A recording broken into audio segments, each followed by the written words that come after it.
Hello, I'm Phyllis. I'm the founder of Champ's Mind, which is a natural hair care framework based in research. It stands for cleanse, hydrate, apply oils, massage, scalp, protective styling, satin, maintenance, trims, and treatment, internal, which is stress, sleep, and hormones, nutrition, and discipline to get results over time. So, today we are going to be talking about wash day routine and products for natural hair, especially 4C hair. Quite frankly, all hair needs the same products. I'm not giving you specific product recommendations in this video. I'm telling you what ingredients and products to look for so you can decide which works for your hair, right? We all have different hair, we all have different scalps, so that means one product will not fit everybody's needs, but certain types of ingredients are proven to help with certain things. So the first thing, it's wash day, which means what? You probably just took down a protective style. Hello? And so keeping in mind, how do you take down a protective style gently? One, finger detangling, right? Like you can use a comb to actually take out the style, but once the braids are out, the weave is out, the twists are out, the extensions are out, the tracks are out, right? Finger detangling what's left, right? So don't use a comb to comb as detangling, but finger detangling. And then once you've actually gone through your hair with the finger detangling, then you can start to use a wide tooth comb, not a thin tooth comb, right? So what do I mean by wide tooth? It looks like this, like it's the comb that has big teeth with big spaces versus like a thin tooth comb. I wish I had a picture of one, but it looks like my hair, just like all those thin little spikes. You know what? Let me go get them.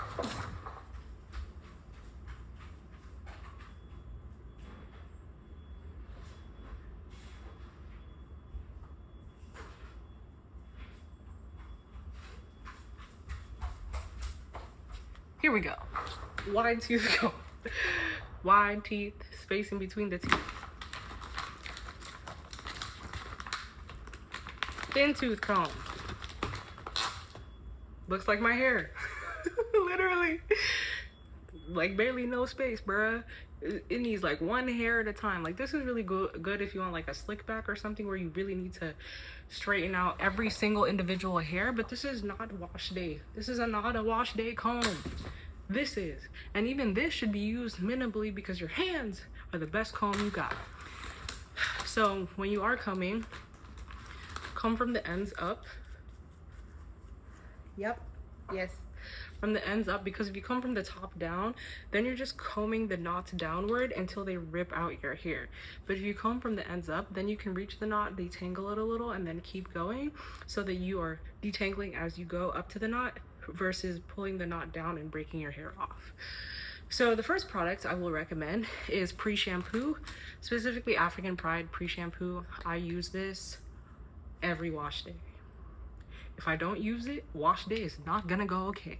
I know I said I'm not giving you specific product recommendations, but with this, I don't know other pre-shampoos on the market that got it like that, okay? It's not a typical product like co-wash or conditioner or shampoo, but it makes such a big difference in softening and detangling your hair, because just soak it on my scalp and on my hair and just moisturize it before washing it, because shampoo is a very stripping experience. Like it strips your hair of a lot of moisture and oils, so you want to make sure your hair is moisturized before it goes into that. And depending on how you take care of your protective style might have been pretty dry, so you really want to soak in the moisture with the pre-shampoo. And then after that, because you just took down a protective style, clarifying shampoo. So what is clarifying shampoo? There are different types of shampoo. Some people treat conditioners to shampoo and they call that co-washing, and then there's like standard normal shampoo, which I'll get into in a little bit soon, and then there's clarifying shampoo, which really is like your power cleaner, your deep cleaner, comes in and cleans everything out. You want to use this sparingly, like monthly max, because it is your power cleaner, right? And it is very stripping, but you need that after you've had a lot of product in your hair for a while, which is why you use it less frequently. So you want to get a really good clarifying shampoo. If you are curious about the one I use Design Essentials clarifying shampoo. I find it helpful. Some people use like apple cider vinegar washes, like anything that like, you know, really power washing in there. And then your normal shampoo on non-clarifying days, or right, like just like your standard, let's say you didn't just take down a big protective style you've had for forever, you're just like washing your hair like it's been like a week or two. Then you want a normal shampoo, but your normal shampoo can still be very damaging if it's not sap free. What does sap mean? SSAP is what I mean. Sulfate free, silicone free, alcohol free, paraben free shampoo. Sulfate free, silicone free, alcohol free, paraben free shampoo. Sap free shampoo is what is safe to use on your hair. And so as long as your shampoo is sap free, should be good. Make sure it's actually a shampoo, right? I know people want to say, oh, co-wash is how I wash my hair. Co-wash is how you're moisturizing your hair and washing it a little bit, but you're not actually cleansing. You need a true cleansing action that isn't just water and isn't just conditioner. And so when you look for that shampoo, you need a clarifying shampoo monthly, and then in between that, you need a sap-free shampoo. Sulfate-free, silicone-free, alcohol-free, paraben-free, right? For your other wash days. And then if you want, you can get a scalp massager brush, like you've seen those little things. I have another one. I really should have just grabbed all my shit before I made this video. But you can get a scalp massager, which is like a little brush that looks like this and then has little spikes, and you just do this on your head. And so that can help, because the whole point of shampooing your hair, it's mostly for your scalp, really, because you're building up oils and products. So your scalp is secreting oil, and then you're putting oil on your scalp, and then there's products in your hair that are getting to your scalp. So it's just a lot of stuff on your scalp, and you want to wash that primarily, which is why you need the massaging brush to really make sure. It's kind of like, you know, when you're washing dishes, you don't just rinse the water of the dish unless there's like, I don't know, you like barely use the dish. But if you're actually cleaning something, you need a massaging motion on the dish to clean the stuff off, and then you rinse it with water, which is what we're doing. We're massaging motion on our scalp, and then we're rinsing it with water. After that, people tend to use just like a standard conditioner, like, ooh, condition my hair, leave it in for a minute or two, rinse it out. No! My natural hair girlies, no. Just like we're not out here washing our hair every day, why the hell are you using a conditioner for 1 or 2 minutes like everybody else in these streets and think your hair is gonna be all right? If you think about curly hair gets dry faster and breaks faster. Why? Because it has a curl pattern that makes it harder for oil to travel down the hair, which means we have to be more intentional about moisture and more intentional about hydration. And how are you gonna do that? Not with a conditioner that you just put in for a minute. A minute? Sister, please. So, natural hair sisters, we need to deep condition every freaking wash. I mean, if you're washing your hair every day, fine, condition it every day, but you're probably not. We have a whole wash day because it's a occasion. And because it's occasion, it's probably weekly, bi-weekly, monthly. And because of that, deep condition every time.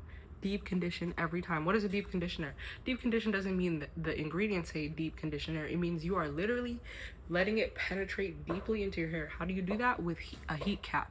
I know everyone's like, oh, I don't use heat in my hair. I don't use heat in my hair. I'm not telling you to get a hot comb. I'm telling you to get a heat cap, because that will help your hair shaft open and get the moisture inside for your deep conditioner. Nourish your hair up. Delicious meal. Rinse that out, and then you can go into a water-based leave-in conditioner, right? People love to talk about the lock method, the LCL method. Oh, that's a whole separate conversation that I have in a different video. But either way, it starts with an L, and the L is what? Leave in. Leave in. And the leave-in is water-based. The first product to touch your hair should always be water. When you're about to wash your hair, water. About to condition it, water. About to put leave-in, water. Water. Our bodies are 70% water, and hydration and moisture come from water. So your water-based leave-in conditioner, putting that in, and then you can oil your scalp. You don't necessarily have to oil your hair as much as you oil your scalp, because your scalp can get pretty dry, especially depending on how exposed it is. But oils are not hydration, and oils are also the reason you have to wash your scalp, because they build up over time, and you need to wash it with a sap-free shampoo.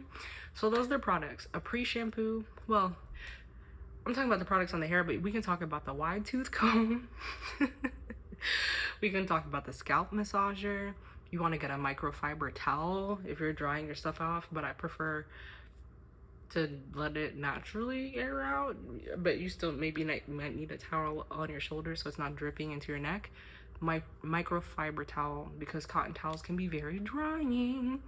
Satin bonnet, satin sheets, satin pillowcase, satin hair tie, satin everything for your day to day. And then the actual products, the pre-shampoo, African Pride pre-shampoo, you want a clarifying shampoo. I use Design Essentials.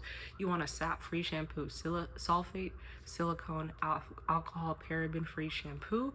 I like Olaplex. You want a deep conditioner. I'm still trying to find a good deep conditioner, but you want to make sure you put in a heat cap. You do not have to buy a giant machine. I literally have a little heat cap that I connect to my blow dryer. And then you want a water-based leave-in conditioner depending on your hair texture, porosity, all these things, so you can find the one that's best for you.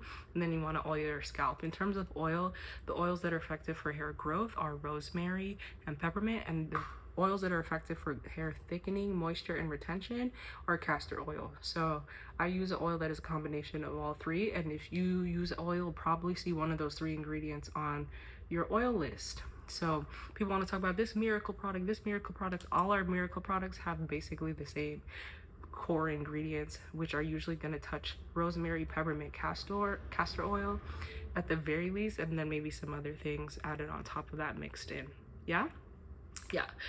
Things to keep in mind for wash day, do's and don'ts. Don't comb your hair while it's wet, and definitely don't use a thin tooth comb, and please use shampoo. I know y'all are ride or die for co-wash only, but you really do need to cleanse this stuff out of your hair. The best natural hair routine is the one that keeps your scalp, which is skin, and your hair, which is fiber, manageable without damage or breakage. And remember, most of us are already growing our hair. There's a very few percentage of people in the world who literally don't grow hair, period. The problem is breakage. The real challenge is retaining the length we grow over time. I'm Phyllis. I'm the founder of Champ's Mind, which is a natural hair care framework backed in research, both on hair growth and hair retention, length retention, which stands for cleanse, hydration, apply oils, massage scalp. There's two M's, so it throws me off. Massage scalp, protective styling, satin, maintenance, for terms and treatment. Maintenance are terms and treatment. Internal, which is about sleep, stress and hormones, nutrition, and discipline over time to see results. This is based on my lived experience and extensive research on what the evidence shows. I'm not God, and you shouldn't trust random people on the internet without doing your own research, which you also have access to because it is your body, your choice. So let me know in the comments if you think I'm missing anything. Yeah, please. And even if you do comment, if you read other people's comments, use discernment for your own specific situation. Let's learn together. Bye.